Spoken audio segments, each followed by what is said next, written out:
Bonsoir, bonsoir frères et sœurs, merci pour votre présence. Veuillez nous excuser pour ce retard.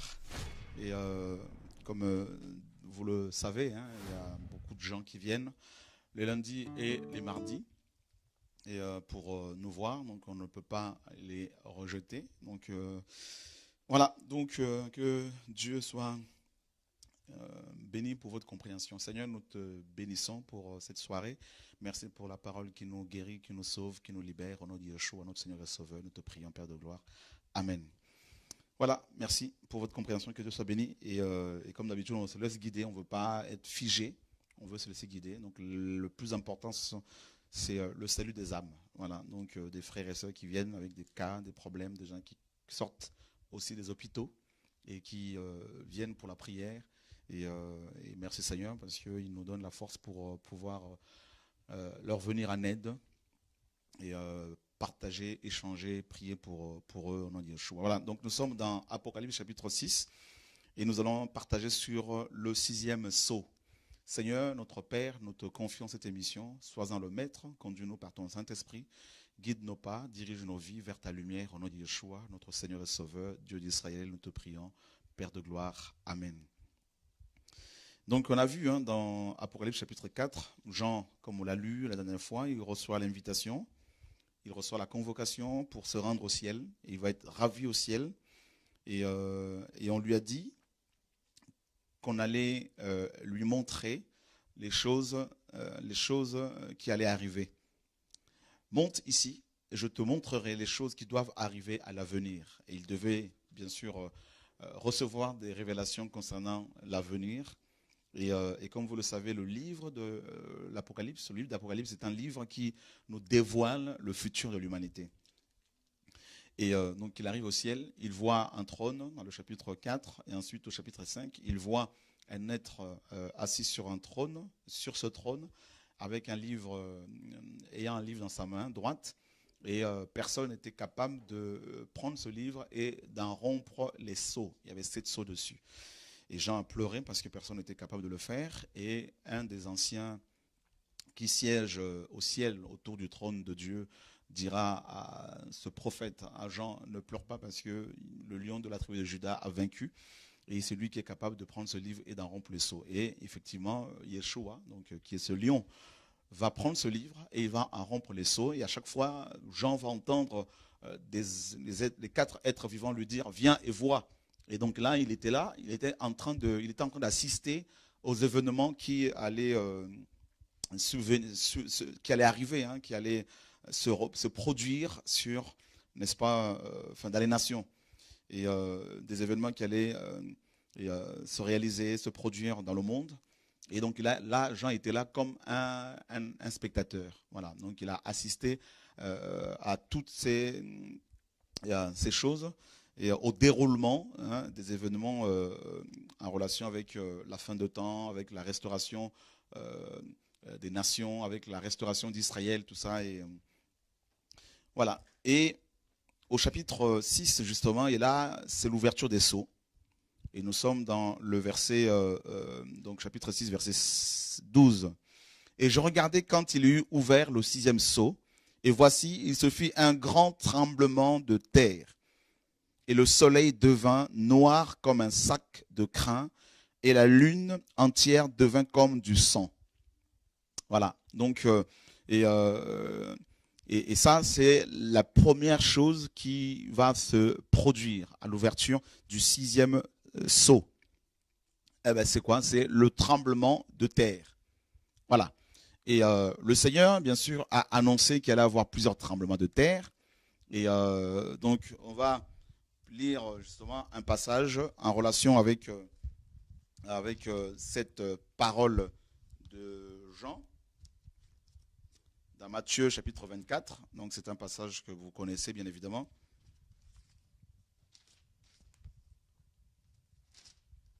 Alors Matthieu 24.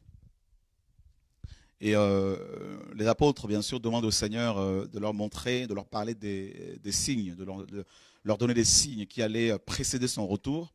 Et le Seigneur dit au verset 6, « Vous entendrez parler de guerre et de bruit de guerre. Gardez-vous d'être troublés, car il faut que toutes ces choses arrivent, mais ce ne sera pas encore la fin.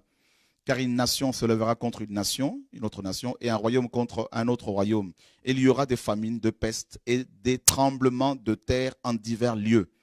Des tremblements de terre en divers lieux. Et il y a toujours eu des tremblements de terre, c'est vrai. Mais vous serez d'accord avec moi que notre génération connaît une croissance donc, exponentielle et, de tremblements de terre. Il y a une répétition il y a une régularité donc des tremblements de terre actuellement, depuis quelques années déjà. Et on sent que ces tremblements de terre ont aussi un rapport avec, n'est-ce pas, certainement, le dérèglement climatique. Effectivement, l'homme pollue de plus en plus. L'homme détruit de plus en plus la terre, la création. Et alors, il y a de plus en plus de tremblements de terre. Et on va justement aller voir quelques images rapidement de derniers tremblements de terre, notamment en Équateur et aussi au Japon. Et il y a de plus en plus de morts, de plus en plus des villes qui sont détruites. Donc, je ne sais pas si l'équipe technique est déjà, parce que je n'ai pas le retour au niveau de l'écran ici, par rapport aux images. Voilà, donc vous allez voir un peu que les prophéties s'accomplissent. Donc voilà, alors je ne sais pas si l'image est déjà en train d'être diffusée. C'est bon? Voilà, donc là, je crois que nous sommes au Japon et il y a eu beaucoup de victimes et ça c'est tout récent. Et voilà, donc, et puis il y a aussi, voilà, c'est toujours au Japon, il y a aussi ce risque d'une catastrophe nucléaire parce que vous savez que le Japon dépend beaucoup, comme beaucoup de pays aujourd'hui, de centrales nucléaires, tout ça. Et donc, si ces centrales sont touchées, affectées, donc s'il y a des fissures, eh ben, il va y avoir, bien sûr, comme à Tchernobyl, tout ça, il va y avoir une catastrophe nucléaire, tout ça, et ça va affecter encore beaucoup de personnes, provoquant aussi beaucoup de cancers et diverses sortes de cancers.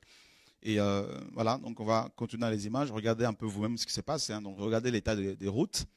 Et voilà, donc je crois que nous sommes en Équateur ici. Voilà. Et donc tout est détruit. Et on voit bien que ces tremblements de terre sont de plus en plus forts. Ça détruit de plus en plus de villes. Et la parole nous dit que la terre tremble, la terre est secouée. Donc, et regardez l'état des routes.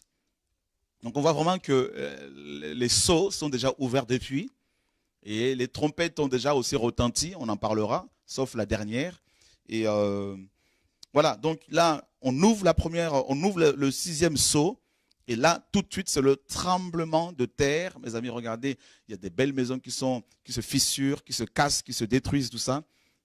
Et c'est impressionnant de voir l'état dans lequel se trouvent des villes, des pays. Donc, suite à des secousses, parfois c'est des petites secousses, tout simplement, et puis tout s'écroule. Pour vous montrer à quel point, mes amis, nous n'avons pas à nous fier, à nous, n'est-ce pas, nous baser sur ce que l'homme peut construire, ce que l'homme peut faire, ou encore nous appuyer sur l'homme. Donc, parce que les maisons s'écroulent comme des châteaux de cartes, suite à des petites secousses.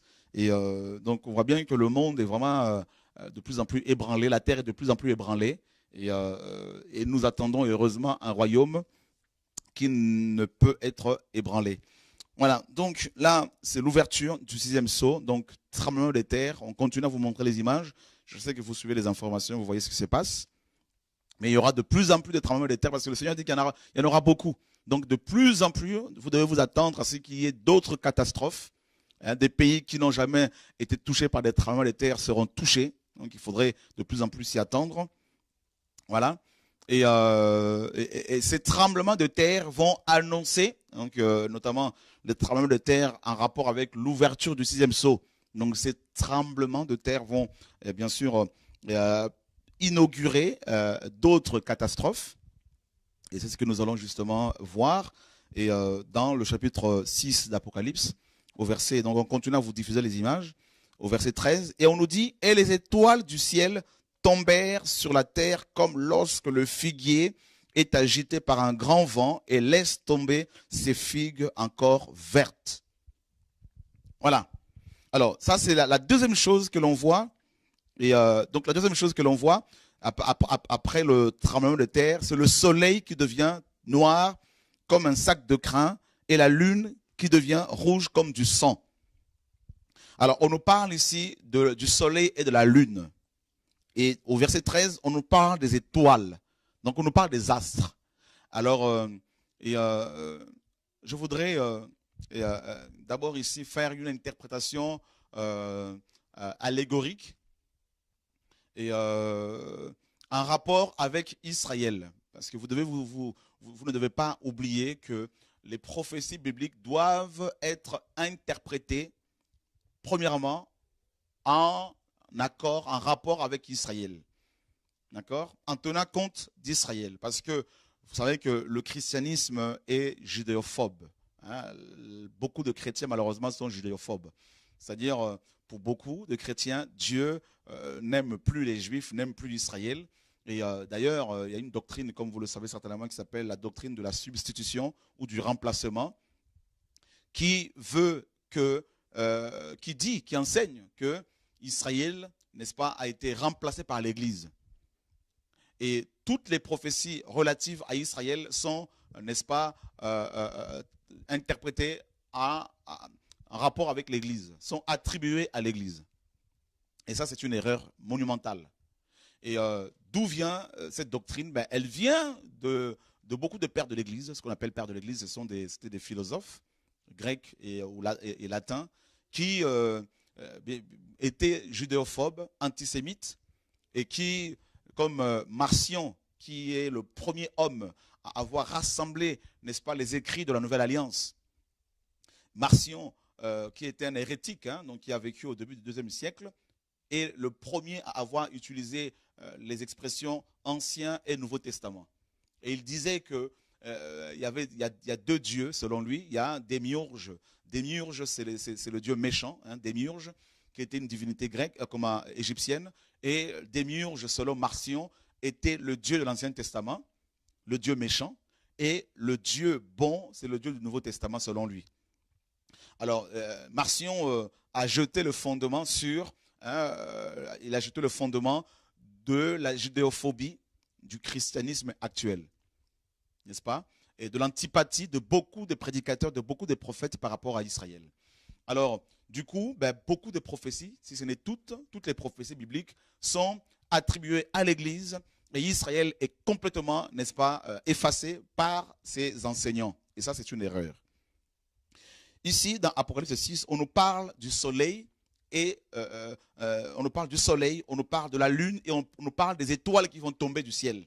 Donc, bien sûr, on va aller vérifier dans les Écritures pour comprendre qu'est-ce que représentent le soleil, la lune et les étoiles.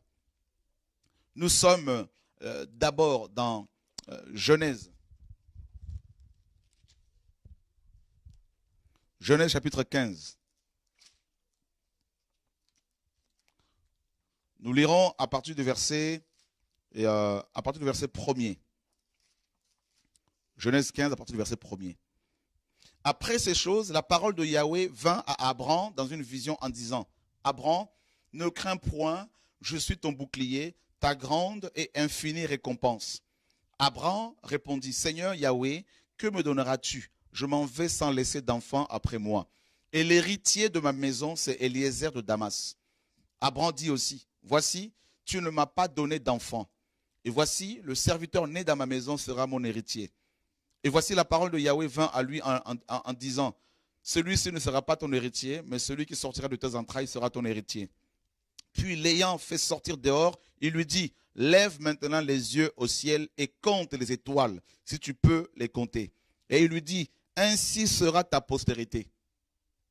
Donc on voit que Dieu, dans les Écritures, nous apprend que les étoiles du ciel, donc, voilà, préfiguraient aussi la postérité ou les enfants d'Abraham.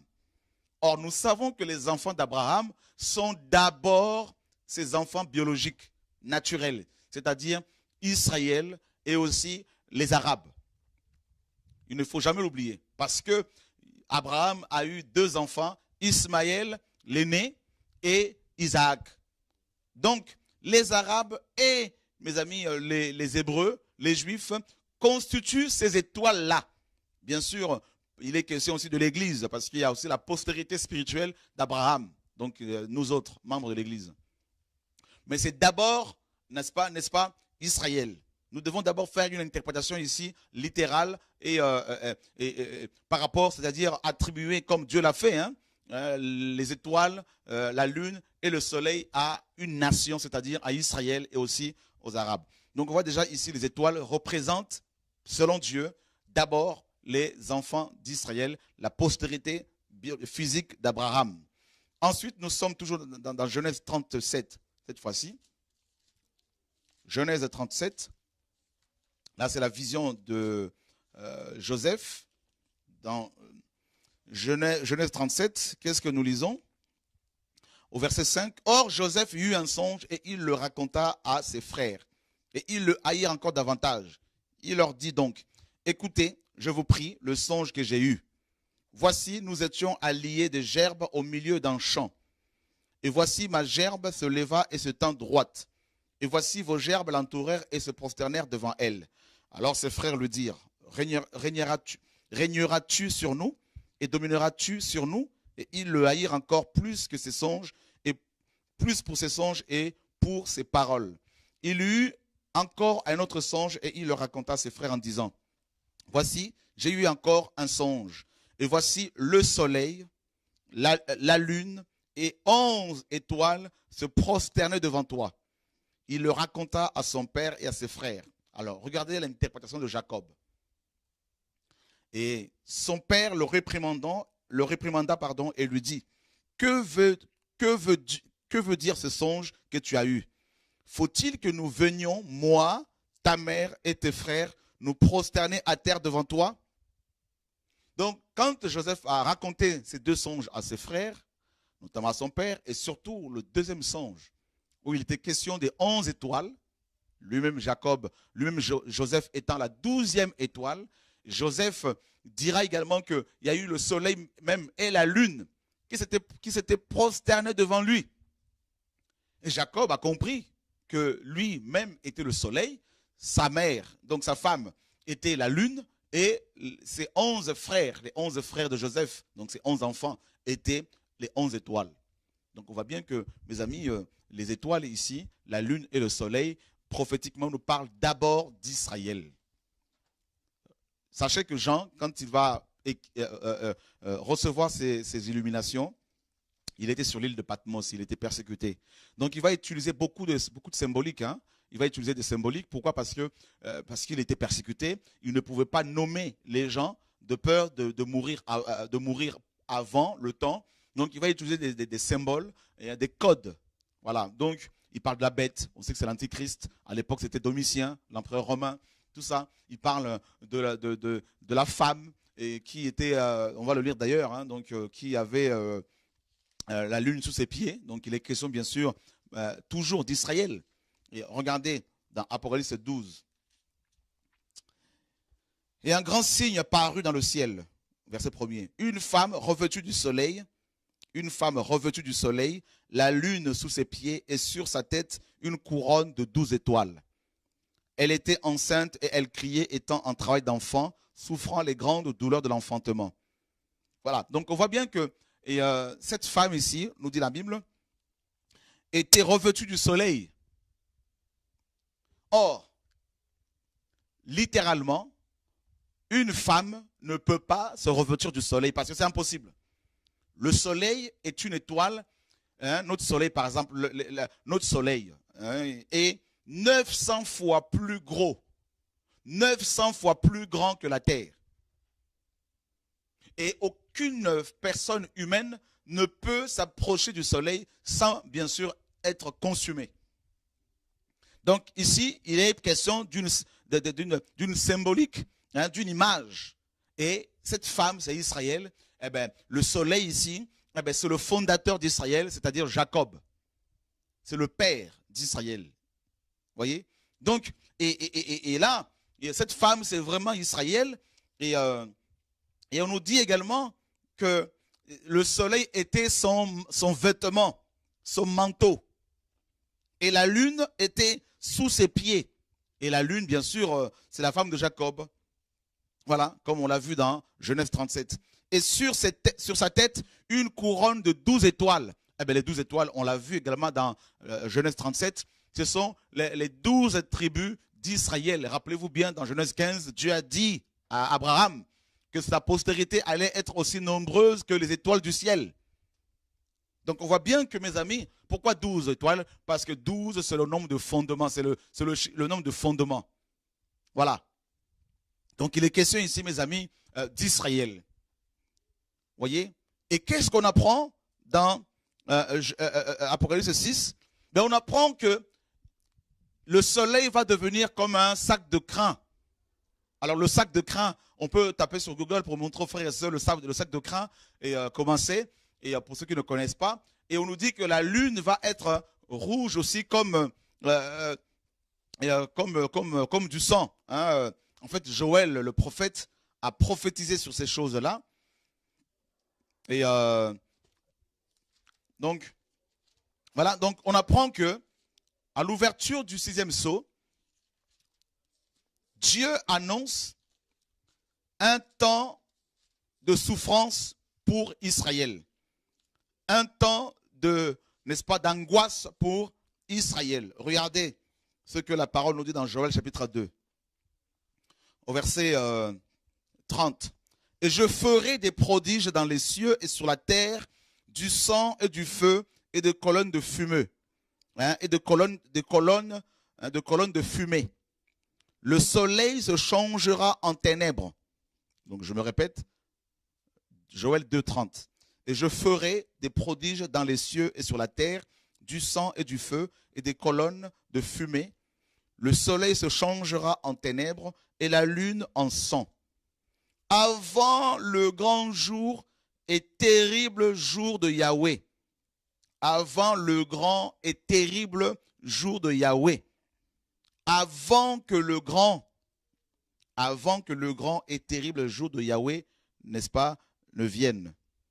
Donc, on apprend que juste avant le retour de Yeshua, le soleil va être dans les ténèbres.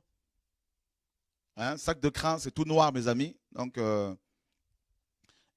avant que le jour de Yahweh ne vienne, le soleil deviendra ténébreux, la lune sera ensanglatée.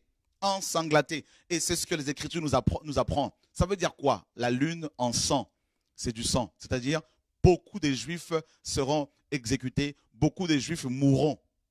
Ben, qu'est-ce qui s'est passé avec, mes amis, Hitler? Qu'est-ce que Hitler a fait? Voilà le sac de crin, noir comme le sac de crin. Voilà. Qu'est-ce que Hitler a fait, mes amis? Écoutez bien l'enseignement biblique. Parce que les gens pensent qu'il faut à tout prix qu'il y ait aussi la lune en sang de manière visible. Et d'ailleurs, il y en a qui sont tombés. Hein, il n'y a pas longtemps, là, un faux prophète a annoncé le retour du Mashiach au mois de septembre parce que la lune était en sang. Jésus-Christ n'est pas revenu. Il faut faire une autre lecture de la prophétie biblique, mes amis. Il faut tenir compte de la place d'Israël dans la prophétie biblique pour ne pas, mes amis, sortir à côté de l'évangile. Donc, quand la parole parle de la lune qui va être en sang, on nous parle du sang des Juifs qui va couler. D'accord? On nous parle des massacres des Juifs. Et regardez bien, mes amis, Dieu a dit dans Genèse 3,15, il dit au serpent, je mettrai inimitié entre toi et la femme, entre ta postérité et sa postérité. La postérité de la femme t'écrasera la tête et toi, tu écraseras le talon de la postérité de la femme. Donc on voit qu'il y a une inimitié, une haine entre le serpent et la femme, c'est-à-dire entre Satan et Israël. Et nous voyons effectivement dans Apocalypse 12, on nous dit que le serpent ancien, c'est-à-dire Satan, le diable, va poursuivre la femme. Regardez bien. Il va poursuivre la femme, donc Israël, pour l'attaquer, pour détruire cette nation. Nous sommes dans Apocalypse 12. Regardez bien. On nous dit au verset 13. Quand le dragon vit qu'il avait été précipité sur la terre, il persécuta la femme qui avait enfanté le fils. Le fils ici c'est Yeshua. Ce n'est pas une église, l'église composée de grands prophètes, de grands apôtres comme certains l'enseignent. Non, le fils de la femme ici c'est Yeshua. Rappelez-vous bien que Yeshua, homme, était 100% juif. Il a dit à la femme samaritaine, le salut vient des juifs. C'est-à-dire, Yeshua sortira d'Israël, littéralement. D'accord? Il ne faut pas l'oublier. Donc on voit que le serpent ancien, le dragon, va poursuivre la femme, Israël, pour la persécuter. Et ça a toujours été le cas. Israël a toujours été persécuté par le serpent, c'est-à-dire par les gouvernements de ce monde, par les hommes de ce monde. Voilà pourquoi il y a de plus en plus, comme vous le savez, de l'antisémitisme et tout ça, de la judéophobie. Hein? D'ailleurs, vous n'êtes pas sans savoir que beaucoup de Juifs quittent l'Europe pour rentrer en Israël. Beaucoup de Juifs quittent la France pour rentrer en Israël. Donc c'est l'accomplissement de la parole. Et ce qui s'est passé à l'époque d'Israël, lors de la Deuxième Guerre mondiale, on va retrouver ces images-là, s'il vous plaît. Hein, le massacre des Juifs par Hitler. Vous voyez? Donc il y a eu plus de 6 millions de morts. On les a mis dans des chambres à gaz.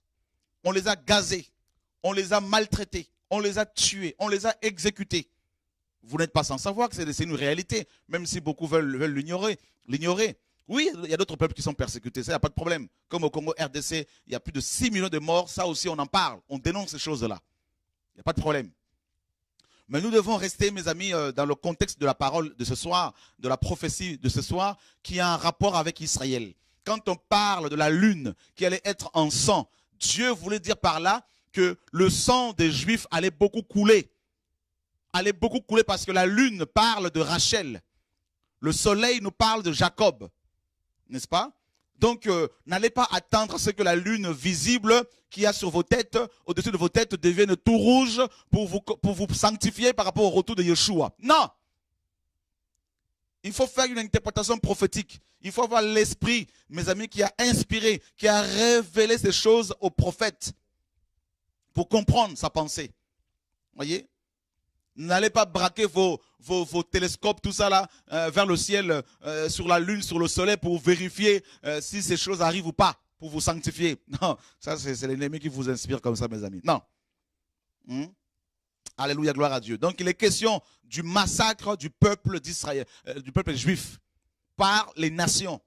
Et le soleil va être complètement dans les ténèbres. Ben, on nous parle du soleil. Quelle est la mission du soleil? Quel est le rôle du soleil? Hein? Regardez bien. Nous sommes dans Genèse 1. Pour que vous compreniez l'enseignement biblique, mes amis. Il nous faut l'illumination. Alléluia. Nous sommes dans Genèse 1. Au verset 14.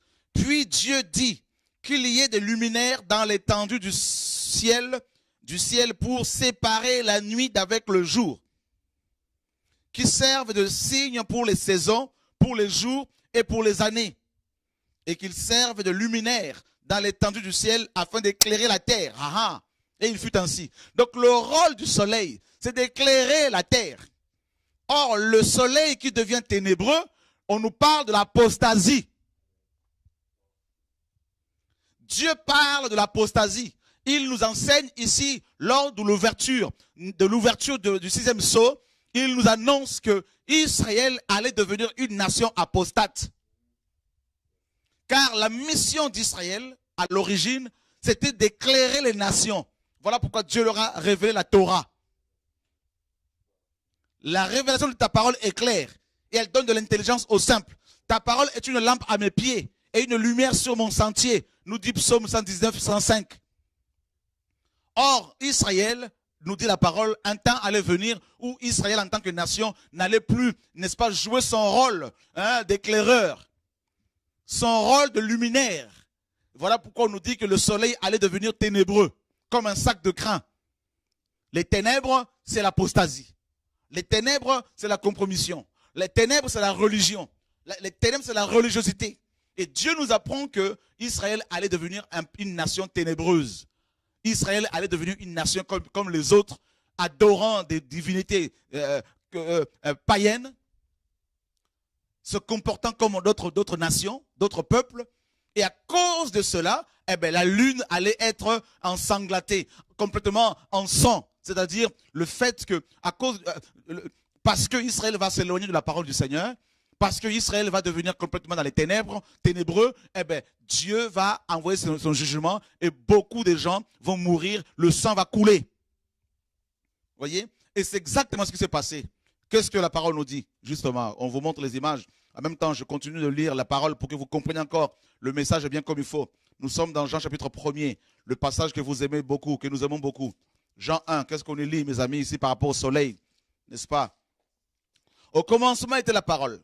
La parole était avec Dieu. Et la parole était Dieu. Elle était au commencement avec Dieu. Toutes choses ont été faites par elle et rien de ce qui a été fait n'a été fait sans elle. En elle était la vie et la vie était la lumière des hommes. Et la lumière, lui, dans les ténèbres.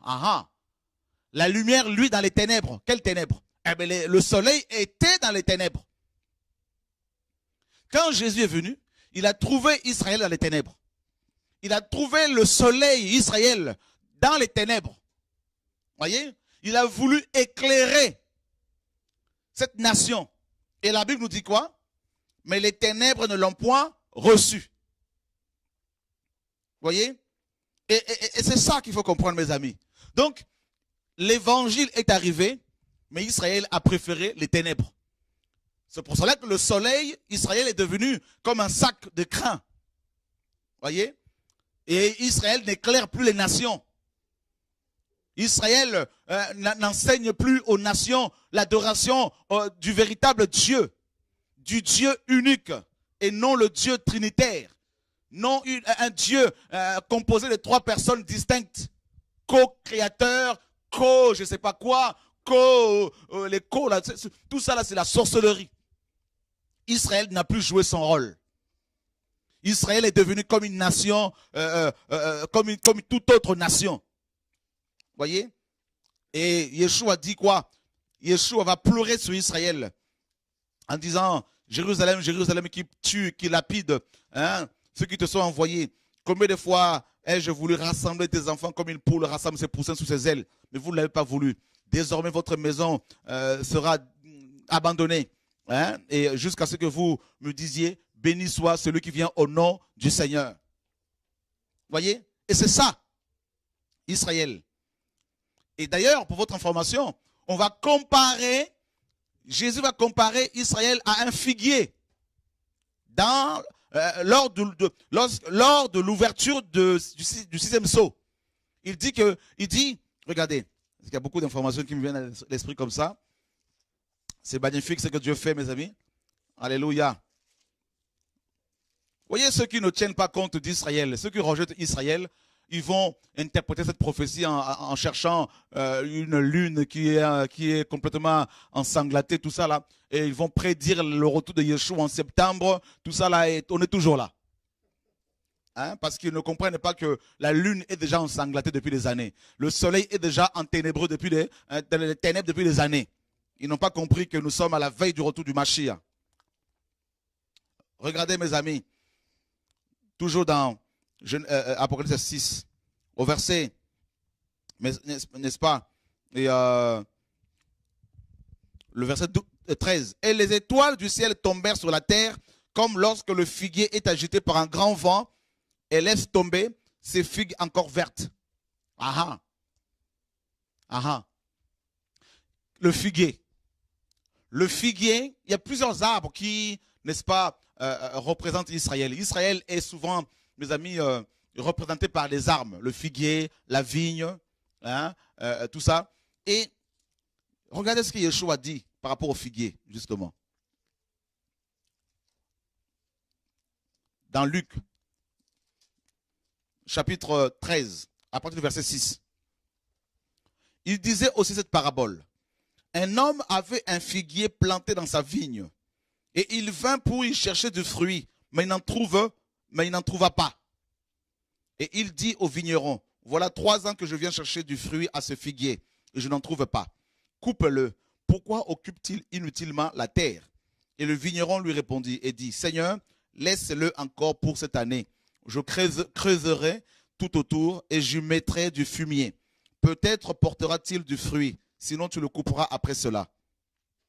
On voit bien qu'ici, mes amis, le figuier stérile nous parle d'Israël. Hein, nous parle d'Israël. Donc, et la parole est claire, donc je crois que vous avez compris que le figuier dont il est question dans les Écritures, notamment dans Apocalypse 6, hein, c'est Israël. Donc, les étoiles, le soleil, la lune, c'est Israël qui va être secoué. Secoué. Secoué tellement que le Seigneur dit, les figues vont tomber. Ah ben, les figues, c'est les étoiles, comme les étoiles, c'est la même chose, qui tombent. Le figuier, c'est Israël. Les figues, ce sont les étoiles qui tombent du ciel. C'est-à-dire, le ciel, c'est quoi ici? Le ciel, c'est l'élévation. C'est-à-dire, Dieu avait élevé cette nation. Voyez? Et là, maintenant, il y a un vent. Le vent, c'est le jugement. Comme les 4 vents des cieux qui vont faire irruption sur la grande mer. Dans Daniel 7, le vent, c'est le roi en hébreu. C'est l'Esprit de Dieu qui souffle pour secouer les nations, mes amis. Et Israël sera secoué également par ce vent, comme tel un figuier. Eh bien, les étoiles, c'est qui? Ce sont les Juifs. Ce sont aussi les étoiles, ce sont aussi des gens qui sont élevés, les autorités. Hein? Si on regarde dans l'histoire d'Israël, dans l'histoire juive, vous allez voir que après Yeshua, déjà avant, beaucoup d'autorités parmi les Juifs étaient tombées. Beaucoup. Et après Yeshua, eh ben, une fois qu'il a été rejeté, eh ben, beaucoup parmi les autorités sont tombés. Des pharisiens sont tombés. Le Seigneur l'a dit. Et beaucoup de gens sont venus. Bar Kokhba, un juif qui est venu au IIe siècle pour lutter contre les Romains. Eh ben, il a été attrapé par l'empereur romain Adrien, qui l'a fait lier, exécuter. Et Adrien, il va jusqu'à raser Jérusalem, à changer même le nom de Jérusalem en celui de Aelia Capitolina. Vous voyez, la ville de Jupiter. Et il va même interdire l'accès de Jérusalem aux Juifs. Et les Juifs vont quitter Jérusalem, vont se réfugier dans le monde entier. Il va massacrer plusieurs Juifs. Déjà en l'an 70 après Jésus-Christ, le temple va être détruit, incendié, selon la prophétie du Seigneur Yeshua. Et là, il y a eu beaucoup de sang, le sang a coulé. Et du 1er siècle à nos jours, il y a eu des millions de Juifs qui sont, mes amis, qui ont péri. Donc on voit bien que cette prophétie s'est déjà accomplie. C'est déjà accompli, mes amis. On attend quoi encore pour se préparer? Vous voyez? Et Yeshua a beaucoup parlé d'Israël, a beaucoup pleuré. On voit la chute des étoiles en Israël. La chute. Vous savez, on peut pas. Les étoiles dont il est question ne sont pas des étoiles physiques. Je vous ai dit, les étoiles sont des soleils aussi. Et si une étoile tombe sur la terre, mais la terre ne pourra plus exister parce que les étoiles sont plus grosses que la terre. Notre étoile la plus proche, c'est notre soleil. Et notre soleil est 900 fois plus gros que la terre. Donc, vous vous imaginez? Donc il est question ici des hommes d'abord, d'Israël, qui vont tomber. Des Juifs qui vont tomber. Secoués par le vent de Dieu. Secoués par le jugement de Dieu parce qu'ils ont rejeté le Messie. Et il y a eu beaucoup de dégâts. Les Juifs sont retrouvés dans le monde entier, sans nation, pendant des années et des années. Et regardez actuellement comment Israël est secoué. Israël est secoué. Israël est entouré par les nations arabes qui, en permanence, secouent cette nation avec des attentats, avec des menaces. En permanence, Israël est menacé. Donc il y a beaucoup de secousses. Il y a beaucoup de sang qui coule. Suivez les informations. Vous voyez, donc c'est la prophétie qui se réalise aujourd'hui, mes amis. Et c'est depuis des années, plutôt, je dirais. C'est depuis des années. Donc les images de la Deuxième Guerre mondiale, hein, des Juifs qui sont enfermés dans les camps de concentration. Tout ça, là, vous pouvez aussi, on peut retrouver tout ça aussi. Hein. Ce serait une bonne chose. Et Israël donc le soleil est tellement devenu ténébreux que Apocalypse 11 nous dit que Jérusalem, actuellement, est considérée comme Sodome et Égypte. C'est terrible, les amis. Ce n'est pas moi qui le dis. Vous voyez? Après ces 3 jours et demi, l'esprit de vie venant de Dieu entra en eux et ils se tinrent sur leurs pieds et une grande crainte saisit ceux qui le virent. Et regardez, donc nous sommes dans Apocalypse 11, pardon. Voilà, c'est le verset 8 que je cherchais. Et leurs cadavres seront étendus sur les places de la grande ville qui est appelée spirituellement Sodome et Égypte, où hein, là aussi, notre Seigneur a été crucifié. Or, Yeshua a été crucifié à Jérusalem, bien sûr, hors de la ville, mais c'est à Jérusalem, donc à côté. Et donc, on voit bien que Israël est comparé, donc notamment Jérusalem, à l'Égypte et à Sodome. Pourquoi? Parce que le soleil, donc Israël, le soleil, la lune, tout ça, eh ben, le soleil est devenu ténébreux, c'est le péché. Aujourd'hui, on parle de la Gay Pride en Israël, à Jérusalem, vous vous rendez compte? Je suis allé à Tel Aviv, il y a quelques années, j'ai vu à quel point cette ville est devenue, mes amis, comme Sodome et Gomorrhe, comme d'autres villes. Voilà. Et c'est terrible. C'est terrible de voir à quel point, mes amis, le peuple de Dieu s'est éloigné de la parole de Dieu, devenant comme d'autres peuples. Vous voyez? Et donc, cette prophétie s'accomplit. Voilà, donc il est question d'Israël. Et donc là, on voit des enfants juifs hein, donc, dans le camp de concentration, donc lors de la Deuxième Guerre mondiale, des enfants qui ont été marqués, hein, qui ont été écrabouillés, et tout ça. Et voilà, donc c'est terrible de voir à quel point, mes amis, et d'ailleurs, pour votre information, les Juifs, la marque de la bête, ce que beaucoup oublient aussi, ce qu'on a oublié aussi, c'est que les Juifs étaient marqués par Hitler. Ils étaient marqués. Ils avaient marqué, il y avait une étoile et un numéro. Voyez? Et ils ne pouvaient ni acheter ni vendre sans cette marque-là. Donc, il y a aussi des choses qu'on va développer. Vous allez voir que la plupart des prophéties se sont réalisées et que le Seigneur n'est plus loin. Hein? Donc, il ne faut pas attendre encore d'autres accomplissements des prophéties. Nous sommes déjà à la veille du départ. Voilà. Donc, et c'est terrible, mes amis, à quel point la parole est digne de confiance. Nous vivons, mes amis, les derniers temps, les dernières heures, avant le retour du Mashiach. Et regardez toujours dans l'Apocalypse là-bas, chapitre 6. Vous voyez? Et la Bible nous dit au verset, et donc vous avez compris, le figuier c'est Israël. Et le ciel se retira comme un livre, le verset 14, comme un livre qu'on roule. Et toutes les montagnes et les îles furent remuées de leur place. Alors les montagnes ici représentent les nations. Le figuier c'est Israël qui est secoué. Le soleil et la lune, Israël, les étoiles c'est Israël, c'est secoué, cette nation sera secouée. C'est déjà le cas depuis des années. Et ensuite, on nous dit, les nations ne vont pas être épargnées non plus. Hein. Donc, on parle d'Israël et on parle des nations. Les montagnes représentent les nations. D'accord? Et qu'est-ce qu'on apprend? Eh bien, les montagnes et les îles furent remuées de leur place. Le ciel va se retirer comme un livre. Vous voyez? Donc, comme un livre. Et voilà, et là aussi c'est symbolique, bien sûr, c'est symbolique. C'est-à-dire, il n'y aura plus aucune protection. Hein, parce que le ciel, c'est quelque chose qui nous protège hein, des rayons dangereux du soleil. Et là, ben, il n'y a plus de protection. Les nations ne seront plus protégées par la grâce de Dieu, parce que le ciel qui se retire, c'est comme un livre. C'est Dieu lui-même qui protège le monde, qui protège la terre. Et bien là, il n'y aura plus de protection. Mes amis, on va comprendre tout à l'heure pourquoi. Et parce qu'il y a une deuxième interprétation des étoiles. Là, il est question de démons. Et on va le voir. D'accord? Il est question de démons qui vont tomber de plus en plus. Et c'est le cas. On va le voir tout à l'heure. Et regardez ici, on nous dit que les nations seront remuées. Et les rois de la terre, et les princes, et les riches, et les capitaines, et les puissants, et tout esclave, et tout homme libre se cachèrent dans les cavernes et entre les rochers des montagnes. Et il disait aux montagnes et aux rochers, tombez sur nous. Et cachez-nous devant la face de celui qui est assis sur le trône et devant la colère de l'agneau. Car le grand jour de sa colère est venu et qui peut subsister.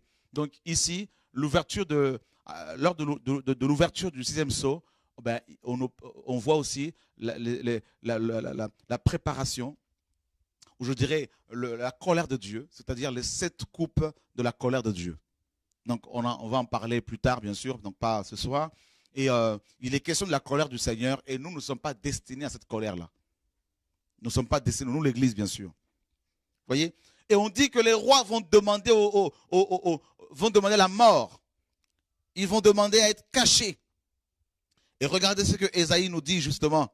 Et ce que Ésaïe nous dit, parce que vraiment, ça va être quelque chose de terrible. Et Ésaïe a prophétisé ces choses. Hein. hein, mes amis, et que Dieu soit béni pour sa parole qui s'accomplit. Alors, je ne sais pas si on a quelqu'un en ligne là. Je crois que les gens... Non. Que Dieu soit béni. Voilà. Donc,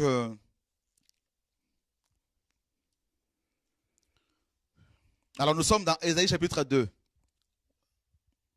À partir du verset 18. Yahweh seul sera élevé en ce jour-là. Quant aux idoles, elles tomberont toutes. Et les hommes entreront dans les cavernes des rochers et dans les trous de la terre à cause de la frayeur de Yahweh et à cause de sa gloire magnifique lorsqu'il se lèvera pour faire trembler la terre. Vous voyez, hein? En ce jour-là, les hommes jetteront aux taupes et aux chauves-souris leurs idoles d'argent et leurs idoles d'or qu'ils s'étaient faites pour se prosterner devant elles. Et ils entreront dans les fentes des rochers et dans les creux des rochers à cause de la frayeur de Yahweh et à cause de la gloire de sa magnifique quand il se lèvera pour punir la terre, pour faire trembler la terre, punir ou faire trembler la terre. Voilà. Donc, vous voyez que Ésaïe, au 8e siècle, avait déjà annoncé que les gens allaient se cacher. Donc, là, il est question de la colère de Dieu. Donc, c'est un autre thème que nous allons développer. Mais restons plutôt sur la chute des étoiles, donc la chute d'Israël et la chute aussi des démons. Donc, on va maintenant, donc on a fait d'abord une première interprétation du cinquième sceau, c'est-à-dire Israël, le soleil, la lune, les étoiles, c'est Israël, et Israël va être secoué, et ça a toujours été le cas, comme vous l'avez compris.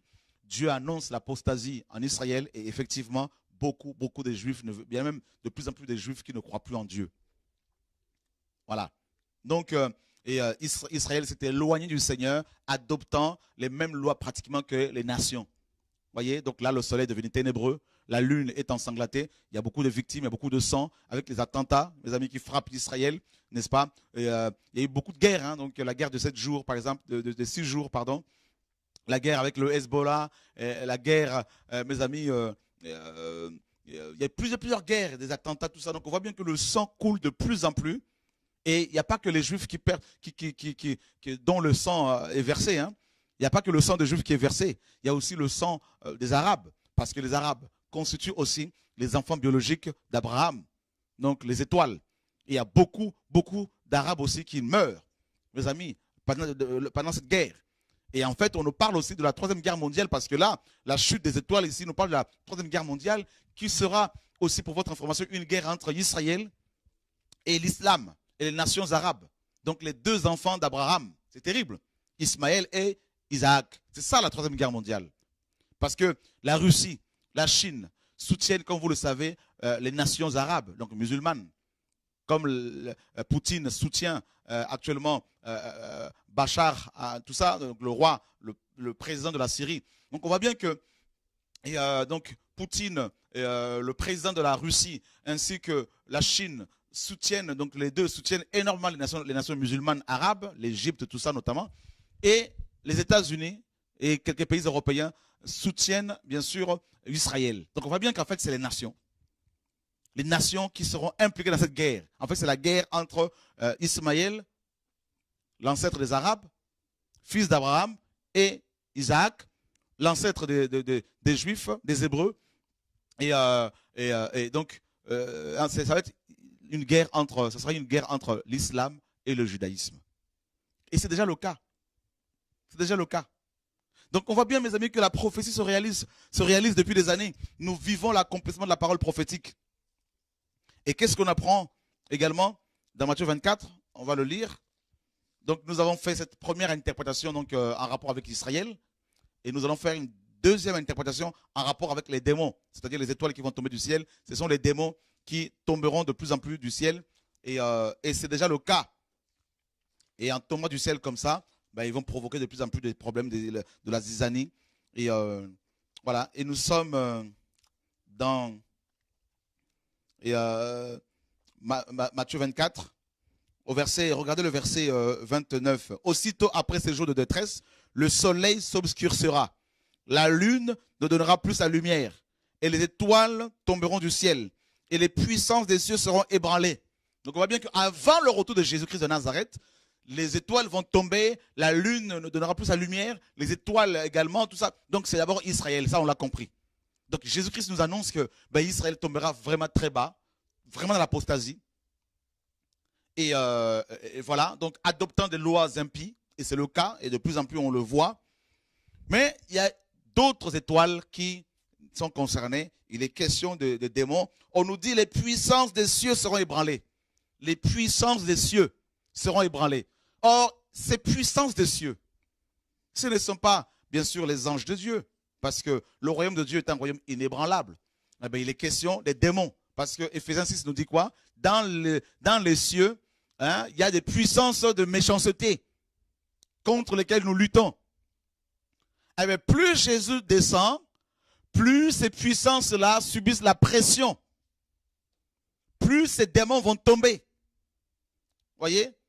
Plus ils vont quitter leur royaume dans les airs, dans les lieux célestes, pour, mes amis, se retrouver avec nous de plus en plus. Et là, c'est la pagaille, hein, n'est-ce pas? C'est la pagaille. Et d'ailleurs, la parole le dit.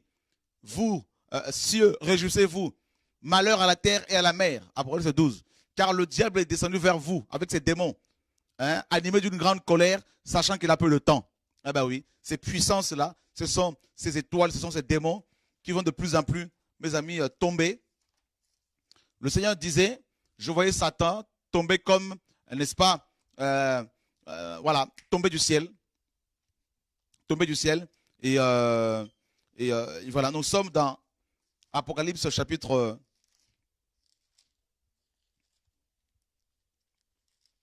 il tombait du ciel comme un éclair, tout ça. Nous sommes dans Apocalypse 12. Regardez bien le verset, à partir du verset 3. Même à partir du verset 1er. Et un grand signe parut dans le ciel. Donc, non, versets 3 et 4. Il parut aussi un autre signe dans le ciel. Et voici un grand dragon rouge feu ayant 7 têtes et 10 cornes. Et sur ses têtes, 7 diadèmes.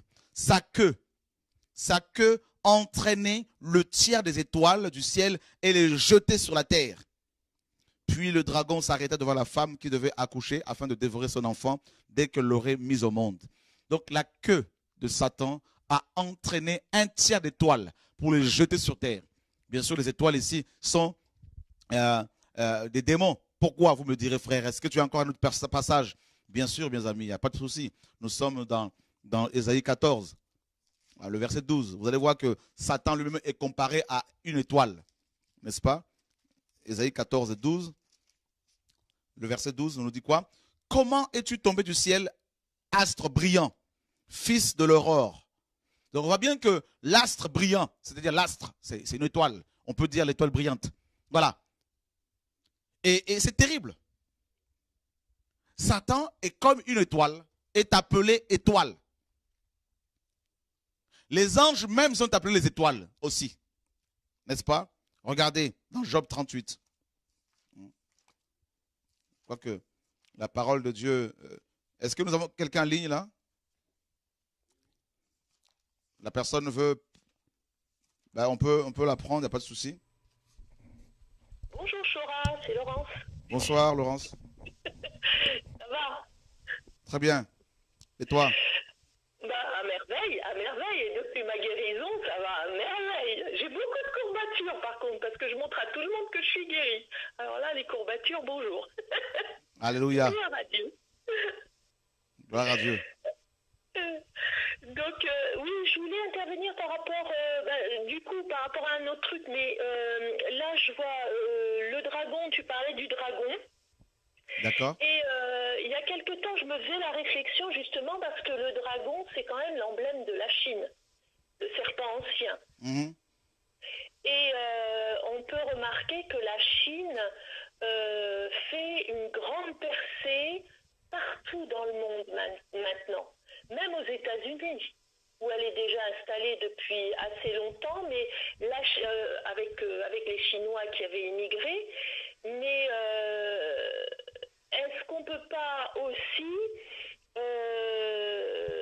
voir dans cette avancée considérable de la Chine Et cette entrée dans le monde économique capitaliste de la Chine, justement cette progression fulgurante du dragon dans les signes que le Seigneur veut nous donner. Oui, c'est possible. Ça, on peut faire plusieurs interprétations, mais la première interprétation et la principale, c'est le diable d'abord. Oui. Voilà, effectivement, parce que la couleur préférée de la Chine, je crois que c'est le rouge, c'est le communisme. Hein. Donc, oui, c'est le rouge de toute façon. De toute façon, c'est le rouge. Parce que le rouge amène l'argent, le rouge amène beaucoup de choses chez eux. Le rouge, c'est vraiment le signe du dragon, rouge et noir. Le signe du dragon qui emmène l'argent, c'est l'emblème du dragon, c'est l'autorité démoniaque qui règne chez eux dans le bouddhisme. Hein. C'est le bouddhisme. Hein. Et le shintoïsme et le taoïsme. Oui, bien sûr, on peut faire cette interprétation, oui, tout à fait, oui. D'accord. Donc par rapport par rapport à ça, est-ce que on peut pas voir, parce que bon bah après on voit dans le verset 7 que Michel et ses anges vont combattre le dragon. Est-ce qu'on peut pas aussi s'imaginer qu'il peut y avoir une guerre avec la Chine? Non, en fait, la guerre de la Chine, ça va être la guerre c'est la troisième guerre mondiale, c'est aussi la guerre de Magog, et selon Ézéchiel 38 et 39, parce que la Chine va se mettre avec, c'est déjà le cas, hein, et la Chine est partenaire de la Russie, et puis, bien sûr, ça c'est sûr que lors de la troisième guerre mondiale, l'armée qui vient de l'Orient, la Chine en fera partie. On fera partie, mais en tout cas, on va en parler lorsqu'on va parler de l'ouverture des sceaux, comment des trompettes, du retentissement des trompettes, et aussi comment on appelle ça, des coupes. Hein. Donc, lorsque les coupes seront versées, on va développer tout ça. Ouais. Ok. Voilà. Mais on reste d'abord sur l'enseignement de ce soir, et ça, on pourra développer sur la Chine, tout ça, lorsque les coupes seront versées. D'accord, très bien. Et puis, je voulais poser une question par rapport à l'enlèvement, parce que je n'arrive pas à trouver sur Internet la réponse. Les enfants. Et la réponse, comme tu le sais, Laurence, c'est dans les Écritures. Il y a des doctrines qui disent que tous les enfants seront enlevés et d'autres qui n'en parlent pas du tout. Non, dire que tous les enfants seront enlevés, ça, c'est pas biblique. Et parce que tous ne sont pas de Dieu. Donc, c'est la réflexion que je me faisais. Voilà. Justement, je ne trouvais pas ça normal. Non, tous ne sont pas de Dieu. Le Seigneur l'a dit, il a livré le blé. Et voilà, donc il y a des êtres qui ne sont pas de Dieu. Et il y a beaucoup de choses qui nous sont cachées. Mais dire que tous les enfants seront sauvés, non, il y a des êtres qui ne sont pas du Seigneur. Tout à fait. D'accord. Bah, c'était les deux questions que je voulais poser. D'accord. Merci. Merci, bon courage. Au revoir, Shoraï. Au revoir. Bonne soirée. Voilà, mes amis, donc les démons qui tombent du ciel. Et le Seigneur dit, les puissances des cieux seront ébranlées. Par qui? Eh bien, par le retour, par Yeshua, bien sûr, par rapport à son retour. Plus le Seigneur revient, plus le monde sera secoué. Ne vous attendez pas à ce que les choses se calment. Ne vous attendez pas à ce qu'il y ait une accalmie, qu'il y ait plus de travail, C'est fini cette époque-là, mes amis. Il y aura de plus en plus de crises économiques, politiques. Il y aura de plus en plus de guerres. Il y aura de plus en plus de troubles. Donc, il faut se préparer pour le retour, se préparer pour le retour de Yeshua. Se préparer à son retour. Pourquoi il va y avoir des troubles? Pourquoi il va y avoir des soucis? Parce que le Seigneur les a prophétisés, ces choses. Et aussi, Dieu permet cela pour nous montrer que la terre, mes amis, pour nous enlever le goût de la terre, pour nous pousser plus à aspirer au monde à venir, au royaume à venir, qui est un royaume inébranlable. Vous voyez? Rien qu'en voyant les problèmes écologiques, les problèmes climatiques, les problèmes, mes amis, avec les guerres, les problèmes de guerre, sur le plan politique, sur le plan économique, sur tous ces problèmes-là, nous qui sommes enfants du Seigneur, nous qui espérons à être avec le Seigneur, à demeurer avec lui pendant l'éternité, à vivre avec lui pendant l'éternité, eh bien, nous avons comme un dégoût. Hein. On aime le monde, c'est des hommes de ce monde, on les aime, bien sûr. On On aime le monde que Dieu a créé, le monde et la nature que Dieu a créée. J'entends par là, pas le monde dans le péché, bien sûr, parce que la parole de Dieu n'est pas aimer le monde. Mais on aime la création. Hein. C'est notre Père qui a créé le monde. C'est notre Père qui a créé, n'est-ce pas, la nature. Mais quand on voit, mes amis, l'état de la terre, l'état, mes amis, dans lequel l'homme a mis le monde, ben, on ne peut qu'aspirer à un monde meilleur. Hein, n'aimez pas le monde, c'est-à-dire le monde, comment dire, tel qu'il est organisé, le péché, hein, le monde selon les hommes, hein, l'organisation des hommes, voilà, avec tout ce qui se passe dans le monde, tout ce qui est élevé dans le monde, dans ce sens-là. Mais de là à prendre soin de la terre, prendre soin de son jardin, bien sûr, c'est notre responsabilité, mes amis. Voilà, c'est juste une parenthèse. Donc on voit bien que les démons vont tomber de plus en plus. Il y aura de plus en plus la guerre, une guerre spirituelle, une guerre acharnée contre les enfants du Seigneur, contre les chrétiens. Et ça va être terrible, mes amis, parce que les puissances sont secouées. Hein, donc, c'est pour cela que, mes amis, il y a de plus en plus de lois impies qui sont votées. Regardez, la conséquence, une des conséquences de la chute des démons, c'est des lois anti-bibliques qui sont votées. C'est des lois contre Dieu qui sont, mes amis, votées, promulguées. Et en fait, l'ouverture du sixième sceau nous parle tout simplement d'un monde anarchique, hein, donc de l'anarchie. Et là, c'est ce qui se passe. Hein. Donc, c'est vraiment un monde sans loi. Loi, bien sûr, morale, la loi de Dieu, véritablement. Tellement qu'il y a le chaos, un monde chaotique. Et c'est exactement ce qui se passe, mes amis. C'est le chaos. C'est ce qui se passe avec les tremblements de terre. C'est le chaos. Vous voyez? Et c'est ce qui se passe avec le soleil qui n'éclaire plus. C'est le chaos. C'est la confusion. En fait, nous sommes ici, le sixième sceau nous parle de la mise en place de Babylone. La confusion par le mélange. Et c'est le cas, mes amis. Et c'est pour cela, mes amis, que Dieu ne peut qu'intervenir rapidement parce qu'il ne peut pas laisser, il ne veut pas laisser, bien sûr, le monde dans cet état. Donc, il ne peut que rapidement intervenir. Et c'est pour cela que nous parlons du retour du Mashiach rapidement. Regardez ce que la parole nous dit. Le soleil qui s'obscurcit. Eh bien, Ésaïe 60 nous dit quoi? Lève-toi et sois illuminé, car ta lumière arrive. Les nations, nous dit Ésaïe 60, sont plongées dans les ténèbres. Les ténèbres recouvrent la terre. C'est écrit. Ce n'est pas moi. C'est-à-dire le soleil qui doit éclairer les gens. Ben, Israël a perdu la vision. Et l'Église est la lumière du monde. Et l'Église va partir. Vous voyez? Donc, c'est la confusion totale. L'absence de la lumière du soleil, c'est la confusion. L'absence de la lumière de la lune, c'est la confusion sur terre. Les gens, ils ne savent plus où, ils ne voient plus. C'est l'aveuglement. Les gens marchent dans les ténèbres. Donc, c'est l'anarchie. Et les démons aiment, les démons, c'est les ténèbres. Hein? Et on retrouve les mêmes ténèbres de Genèse 1. Au commencement, Dieu créa les cieux et la terre devint informe et vide. Et il y avait à la surface de l'abîme, n'est-ce pas, les ténèbres et l'esprit de Dieu se mouvait au-dessus des eaux. C'est les mêmes ténèbres que Yeshua a trouvées quand il est venu en Israël. C'est les mêmes ténèbres qui ont pris de l'ampleur aujourd'hui, mes amis. De l'ampleur. Voyez? De l'ampleur. Ce sont les ténèbres de la religion. Et ces ténèbres ont envahi nos assemblées, des assemblées. Ces ténèbres, mes amis, poussent de plus en plus de pasteurs à voter, à bénir des mariages des homosexuels, à bénir, mes amis, toutes sortes de choses. C'est la confusion totale. Ces ténèbres poussent beaucoup de prêtres, même catholiques, mes amis, à être de plus en plus pédophiles. Et on entend de plus en plus de scandales sur la pédophilie chez les prêtres. Donc, on sent que nous sommes dans un monde où il y a la confusion totale. Ah ben, c'est l'ouverture du sixième sceau. C'est la confusion, c'est l'anarchie. La rébellion des enfants vis-à-vis des parents. Dans les églises, les gens sont dans la rébellion. Les gens inventent des choses, toutes sortes de choses dans les églises. C'est la confusion totale. J'entendais encore des frères dire, quelqu'un qui disait qu'il a des dossiers sur moi et j'ai peur de lui. Attends, mais mon ami, tu as des dossiers. Quel dossier tu as pour moi, contre moi? C'est la confusion. Là. Quel dossier? Vous voyez, tout ça là, il y a une confusion telle que les gens, ils ne savent même plus quoi inventer. Ils ne savent plus quoi dire. C'est la confusion, c'est les ténèbres.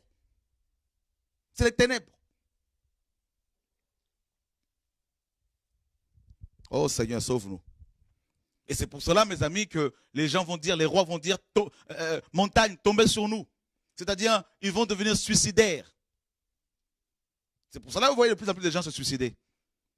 De plus en plus de gens se tirent une balle parce que ils n'en peuvent plus.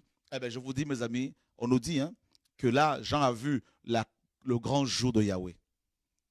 Sa colère. Et on va en parler, parce que là, on va en parler plus tard.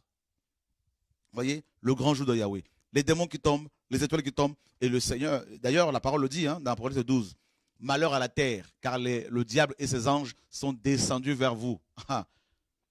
Ils sont déjà descendus depuis longtemps, mais là, plus Jésus revient, plus le royaume de Satan dans la sphère spirituelle, dans le lieu céleste, plus ce royaume est secoué.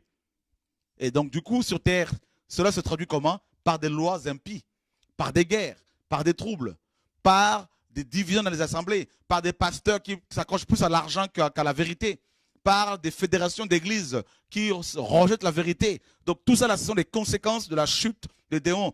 Et l'on retrouve la même chose dans Genèse 6, quand les anges sont tombés, quand ils ont quitté leur dignité, leur demeure, pour aller s'accoupler avec des femmes. C'est la même chose. Et on a appelé leurs enfants les Néphilim, c'est-à-dire les tombés du ciel, les géants. Vous voyez, mes amis? Allô, bonsoir. Bonsoir. Allô? Oui, bonsoir, on m'entend? Oui. Oui, bonsoir, c'est frère Charles, c'est Hugues. Bonsoir. Ok. C'est bon, tu m'entends? Hugues, bonsoir. Oui, bonsoir. Ouais, j'aurais deux questions. Par rapport déjà, pourquoi la Russie et la Chine se remettraient du côté des pays arabo-musulmans? Ce sera ma première question. Après, je demanderai pour la deuxième. Ok, la première question, parce que premièrement parce que enfin, la Chine et la Russie se mettent, c'est déjà le cas, ils sont beaucoup plus du côté des Arabes et pour plusieurs raisons. Premièrement, pour une raison économique. Donc c'est le pétrole. Déjà. Donc le pétrole et la Chine a un besoin énorme, un grand besoin du pétrole. Okay. Donc, et ils sont quand même, comme tu le sais, plus d'1 milliard. Oui, bien. Donc, c'est d'abord sur le plan, c'est une raison d'abord économique. Voilà. Et d'ailleurs, si tu lis Ézéchiel 38 et 39, qu'est-ce qu'on y voit là? Je pense que je vais pouvoir trouver ce passage-là. Et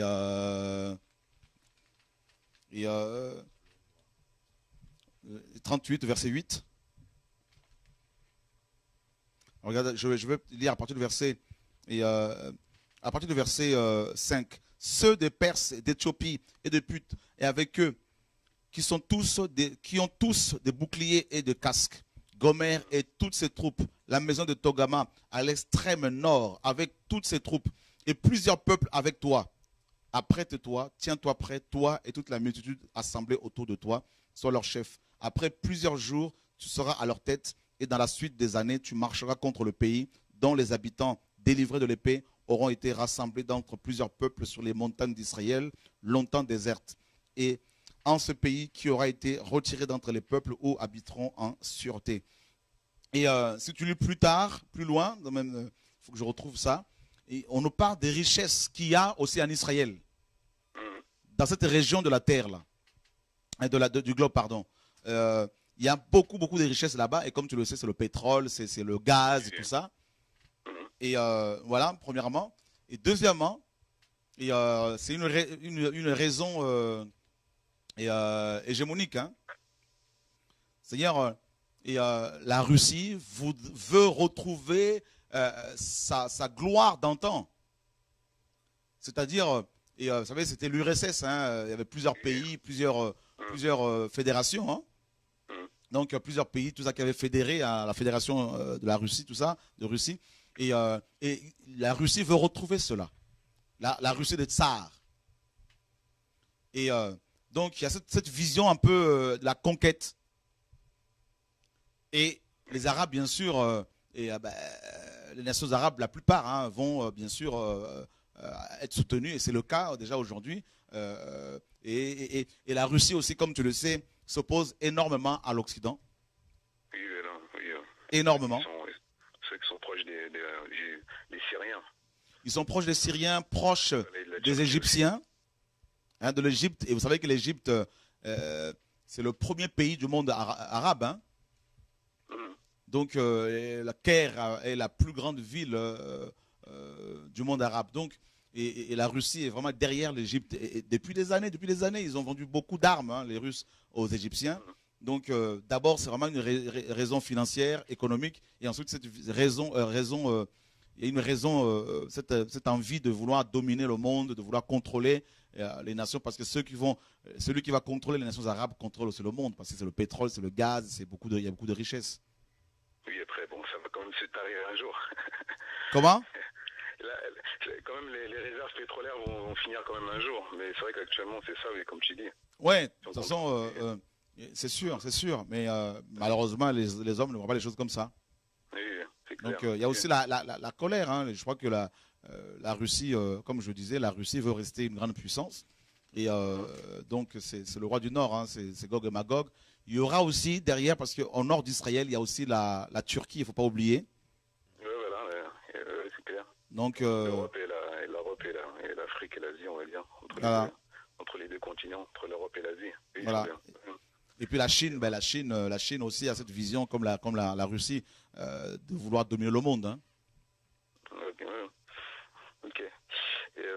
Merci. Et pour la deuxième question, en fait, tu as répondu en partie. C'est une question que je me posais depuis hier soir.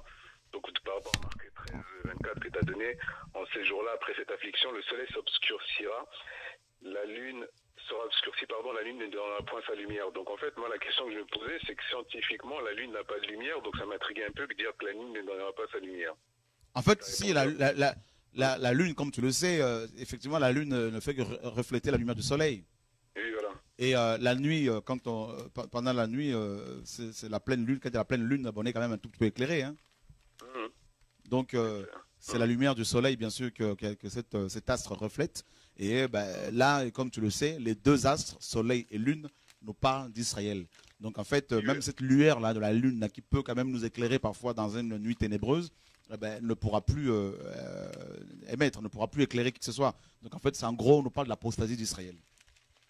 Oui, tu as répondu. Donc, c'est pareil pour Exaïe 30, verset 26, qui dit « Et la lumière de la lune sera comme la lumière du soleil. Et la lumière du soleil sera 7 fois plus grande, pareil à la lumière de 7 jours, lorsque l'Éternel bandera la plaie de son peuple et guérira la blessure faite par ses coups. » Donc là, c'est quand Là, c'est le royaume. Du Seigneur, là. Là, c'est le royaume. Il n'est pas question du soleil physique, ni de la lune physique. C'est toujours une interprétation prophétique, allégorique qu'il faut faire ici. Il est question de la restauration d'Israël. C'est le royaume millénaire. Ah, ok. Voilà. Ok. Merci, c'est plus clair. C'est vraiment, ça m'a intrigué. Je ne comprenais pas comment on dit la lune ne donnera plus sa lumière. Merci, là, c'est vraiment clair. Voilà, que Dieu soit béni. En fait, dans l'interprétation de la parole, comme je le disais tout à l'heure, mes frères et sœurs, beaucoup ont occulté, ont carrément rayé Israël. Et ils ont voulu faire une interprétation, ils font une interprétation complètement farfelue et attribuant malheureusement à l'Église les prophéties relatives à Israël. Et ça, ce n'est pas correct. Voilà. Donc, merci en tout cas, mon frère Hugues. Allez, bonne soirée. Ciao. Bon courage. Voilà. Merci. Voilà. Donc, vous voyez bien que les démons, comme vous l'avez compris, hein, donc de plus en plus vont, parce qu'ils savent qu'ils ont très peu de temps, ils vont pousser les hommes, comme on le verra lorsqu'on parlera lorsqu'on va parler de l'Armageddon. Vous allez voir que ces démons vont provoquer la Troisième Guerre mondiale et, de manière vraiment globale. Et ce sont ces grenouilles, hein, voilà, ces démons en forme de grenouilles, voilà, qui vont rassembler les armées du monde pour attaquer Israël. Voilà. Donc on voit bien que la chute des démons, la chute des étoiles, provoque, mes amis, l'anarchie sur terre, provoque le chaos aussi dans la plupart de nos églises. Ils ont introduit dans les églises, comme vous le savez, la doctrine de la prospérité financière, de l'évangile de la prospérité financière. Ils ont introduit l'amour de l'argent. Ils ont introduit, mes amis, l'amour pour la dîme. Ils ont introduit, mes amis, des lois telles que, et mes amis, le péché, hein, donc des lois autorisant des personnes de même sexe à aller ensemble. Ils ont introduit, mes amis, une autre vision que celle que le Seigneur nous a donnée. Voilà. Donc, et c'est pour cela que vous voyez l'état des églises aujourd'hui. Il n'y a plus tellement de guérisons véritables, de conversions véritables, des vraies conversions, et, des satanistes qui se convertissent, qui abandonnent le péché, et des guérisons sans forcer, hein, deviennent de plus en plus rares. Et on parle plus d'argent. C'est comme si l'argent était mort à la croix pour nous. Et tout ça, là, ce sont des conséquences de la chute des puissances des cieux. Parce que Yeshua revient. Allô, bonsoir. Allô? Oui, bonsoir. Oui. J'aurais deux questions à poser au pasteur Shora. Je ne suis pas pasteur, mais bon, il n'y a pas de problème, mon frère. On peut se tutoyer, hein? D'accord. Ok. C'est vous-même? C'est moi, ouais, on est en direct là, ouais. Génial. Il y a une chose que je sais par un juif messianique, il parlait du fait que dans la Genèse, quand Dieu a créé Adam, il l'a mis sur la terre.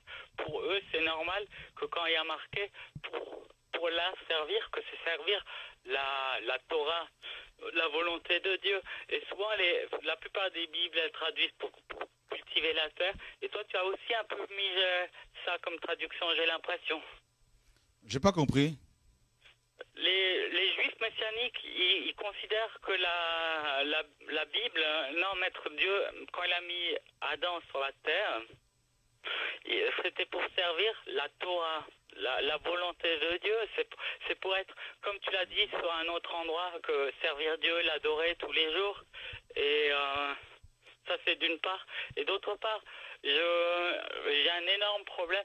Là, j'ai 47 ans. J'ai accepté Jésus dans mon cœur en 2000, donc j'avais 30 ans. Et comme j'avais beaucoup perdu de temps à faire du grand n'importe quoi, je me suis dit, maintenant, je veux même plus une chanson du monde. J'ai commencé à faire de à m'instruire automatiquement seul à la guitare. Et j'avais vraiment un mal énorme. Rien qu'à faire un do, ça m'a donné une crampe. J'ai jeté dans un coin. Après, je lui ai dit, bon, tu m'aideras. Et là, maintenant, j'arrive à faire 100. Mais après, je me suis épousé, j'ai trouvé une épouse en 2005-2006. On a attendu longtemps. On a vu, est-ce que toi tu connais le frère, comment il s'appelle de nouveau, Michel Allard, lui faisait aussi de la délivrance. Et donc on a été 6 ou 9 fois là-bas. Et avant d'accepter mon épouse comme femme, je savais qu'il était capable de répondre à des promesses très précises. Donc moi j'avais mis une toison où il y avait 10 points précis. Donc quelqu'un qui connaissait le Seigneur depuis plus de 3 ans, les parents pas divorcé, qui s'assume, qui joue plusieurs instruments, parce que moi je voulais aussi continuer dans ce sens-là, et donc qui a pas trop de complexe par rapport à son corps. Mais mon épouse, elle avait fait une liste de 33 points où elle disait plein de choses. Elle disait aussi quelqu'un un peu plus grand qu'elle, cheveux bruns, les yeux bruns, poilus pas trop, sinon on dirait ça. Et donc il y avait 34 points comme ça, où elle était vraiment très très précise.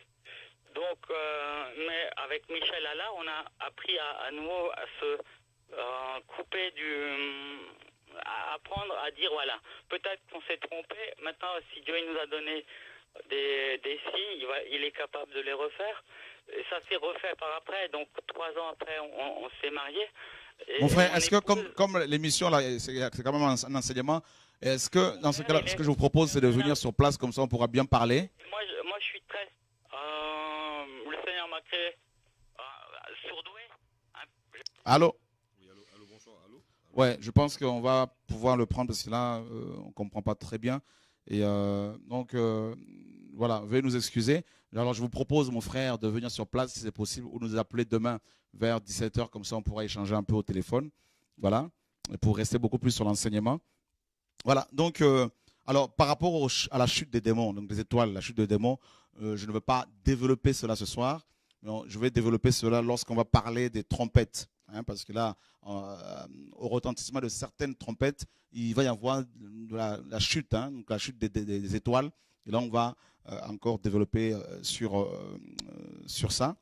Et, voilà, donc vous avez compris que à l'ouverture du sixième sceau, il va y avoir, il y aura des tremblements de terre, et c'est déjà le cas.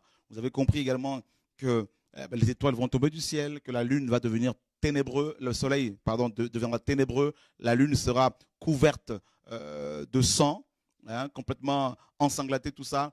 Et ça, c'est vraiment l'apostasie en Israël, et c'est déjà le cas, et effectivement. Et les étoiles, donc les Juifs, les Arabes, qui sont descendants d'Abraham physique, selon Genèse 15, tombent de plus en plus.